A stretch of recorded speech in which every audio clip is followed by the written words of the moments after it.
Hey guys, my name is Frank from Garagaholic and welcome to the channel. If you're new here, please subscribe. Please tell your friends, tell everybody you know about what I'm doing here because it's kind of cool. Here we've got our orange E30 M3 S54 project and we are going to be doing a lot with it today in this episode. We're doing front bumper alignment and installation. We're going to be doing brake line installation, differential install, drive shaft, and I really wanted to do a very special dedication to how to shorten your shifter and your selector rod and your shift carrier to fit in any engine swap. So hopefully this video will be a good guide on how to do that. Thanks a lot guys for watching and keep on watching.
Was brought up while we were having a conversation with the patent patient how to figure out why they're working at one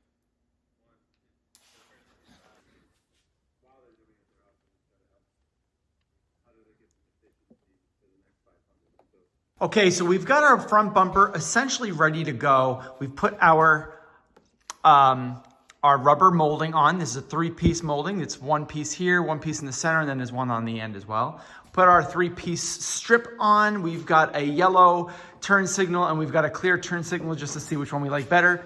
And we've actually done a couple of test fits, as you can see. And I want to make sure that this is near perfect fitment. And it's kind of difficult for an old chassis to get near perfect fitment on a bumper because there's a lot at play here. We've got the location of this. We've got the location of the fender, not just there, but also back here. So I've added a spacer inside of here to help to keep this fender out to meet the bumper. We've got the location of these guys, which can move up and down because those 213mm bolts allow the bumper shock to move in place.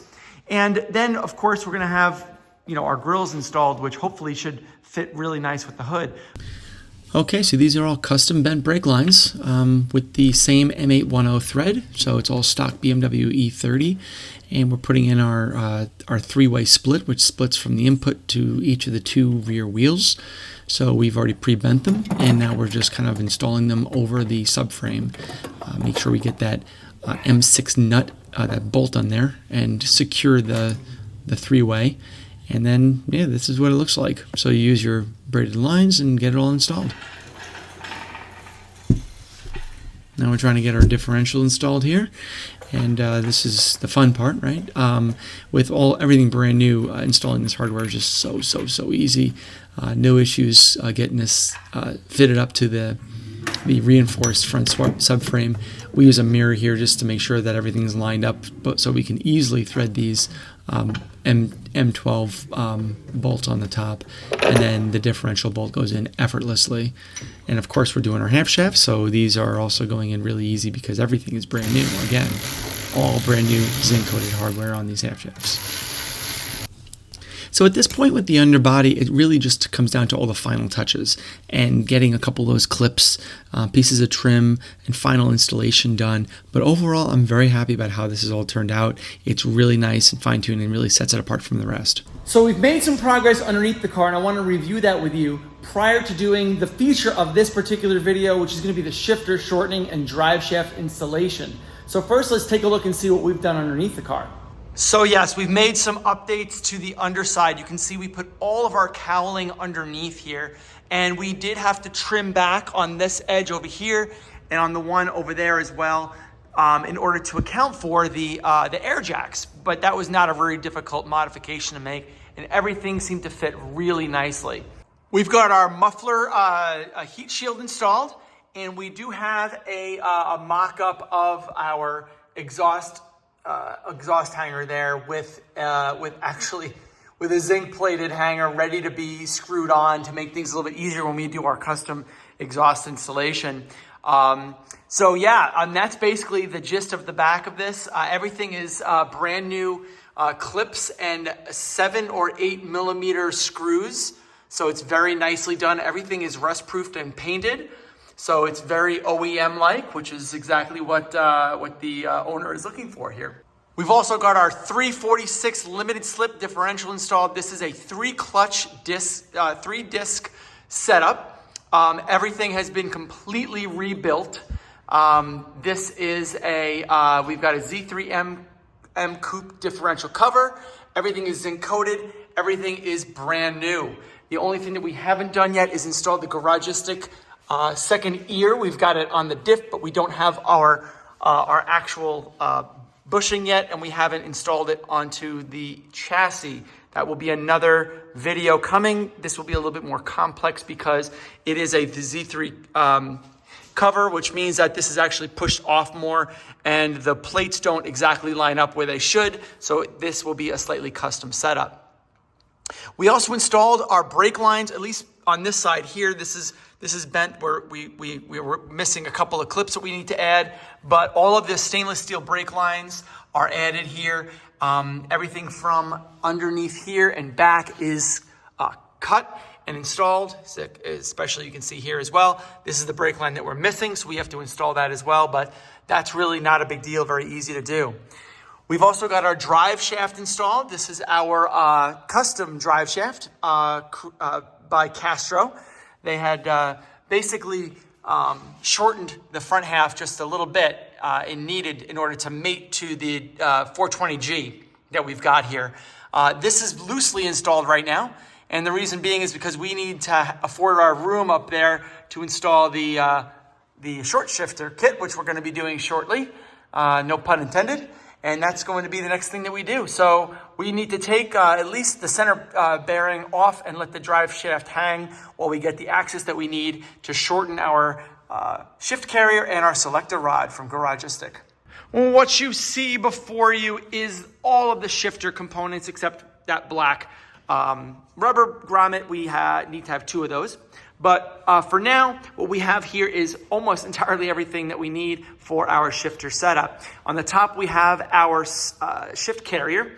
Now, this guy here is actually going to be shortened significantly in order to meet the needs of where the location of the Getrag 420G is compared to where it needs to sit on the E30. So we're going to be taking out maybe 4 or 5 inches from that. We have our Z3M shift knob. This is actually quite a short shifter, so that'll be a really nice sporty feel for the owner.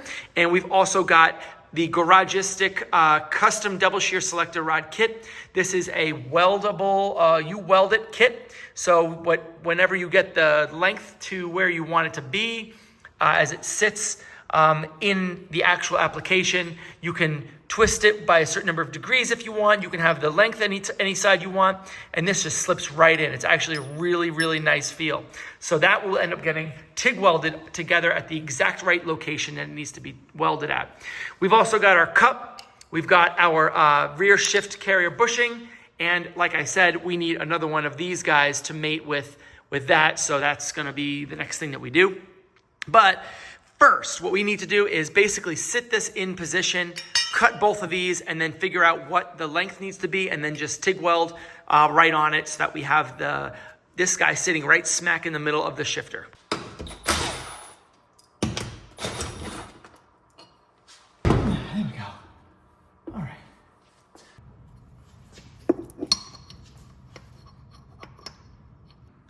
So I've got both halves installed here. That one is sitting on there, and that one is sitting inside of the transmission side. And they are both a little too long, right? So you can see that they're overlapping. So if I were to take this and move it that way or that way, depending on where I want that bolt to sit in the center of the circle of the chassis side, I could probably just estimate that that's probably a good spot. It's right smack in the center. And now I can see my overlap between those two halves. I can mark it, and then I can literally just weld it up because I know that they're already in line. They're exactly where I want them to be. I just need to make sure that I have them overlapped at the correct side. And I'll do one more test fit before I actually do an actual weld. But for now, I'm going to mark it. I'm going to easily be able to remove this guy, then that guy, and then I'm just gonna modify this and then clean them both up and give them a tack. Okay, this took me all but 2 minutes to get this thing lined up. You can see I've got the two halves butted right up against each other, and it's sitting right smack in the center. So I know that this shift carrier is in a really good spot. Now I can take them both out, square them off, clean them up, and TIG weld them together. Okay, so I think I've got the first draft of the shift carrier done. I think that this is going to be a good length. Now we want to reinstall it and see how it actually fits.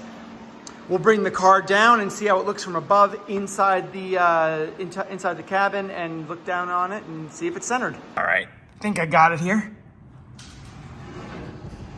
So that guy's in, tacked right there. And my God, if that's not centered, I don't want to be alive. We're not going to be putting in the center console yet, but we are just going to be taking a look at it from above here, and you can see this is pretty darn good, and it's fitting real nice. I'm pretty happy about this. It's centered, it's raised, it's perfect. So we're going to take this out, we're going to fully weld it, and then we're going to start working on the actual selector rod itself.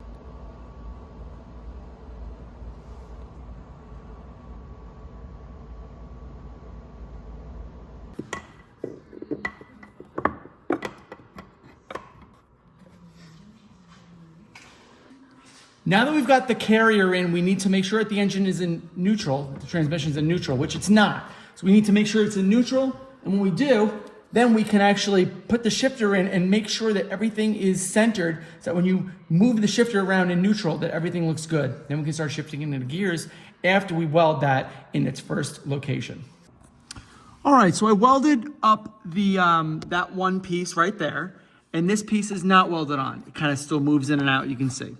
So what I want to do is I want to go back up to the inside the car, and I want to see where does neutral sit.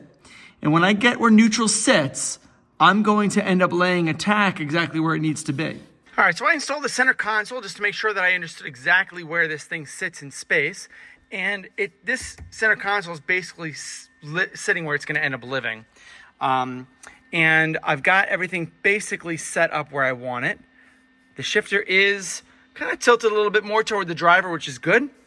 And if you look at it from here, if I move it just a tiny bit, I think that's a great place for, this is a 6-gear Getrag 420, so I think this is actually in a pretty good spot. I think that's the perfect spot to weld it, right smack in the middle there. So let's go down there, weld it up, and let's see how it shifts.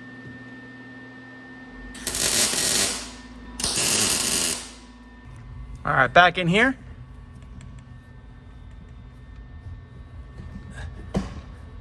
Second, third, fourth, fifth, sixth. That's first. And reverse. I think that's reverse. That's first. Oh, reverse is actually a little bit more. There we go, that's reverse. So yeah, so not even close to hitting the edge here. I think it's really good for, it's a very short shifter, but I think it's actually gonna work out pretty good. Got a little bit of a bonus feature for you guys today. As you can see, we've got a blanket on top of our head of our S54. And the reason being is because we cannot install our valve cover quite yet. We are missing this screw here. This is actually a dual threaded stud on this end right here. We're missing that, so we actually have to install that prior to reinstalling the valve cover, because that actually is what's required to install the whole valve cover on. So that one tiny piece is holding up that build. But we will be doing a lot more with this engine in the next couple of episodes. But for now, the surprise is this. This is literally a polished aluminum S54 thermostat housing. And I've marked a location here with a red X on where I want to put my E30 temp sensor.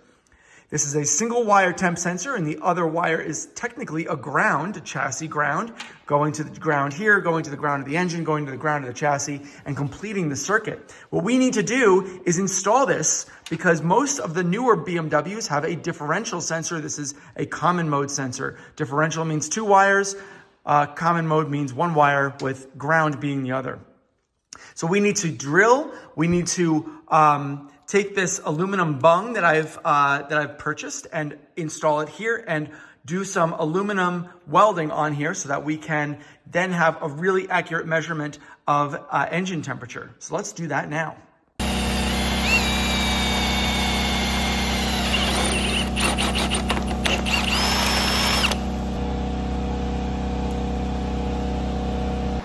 Well, there you go. We've got our bung completely welded and installed, not interfering with anything else on the engine bay. And now we're gonna have accurate temperature representation on the dash as the E30 cluster interprets it.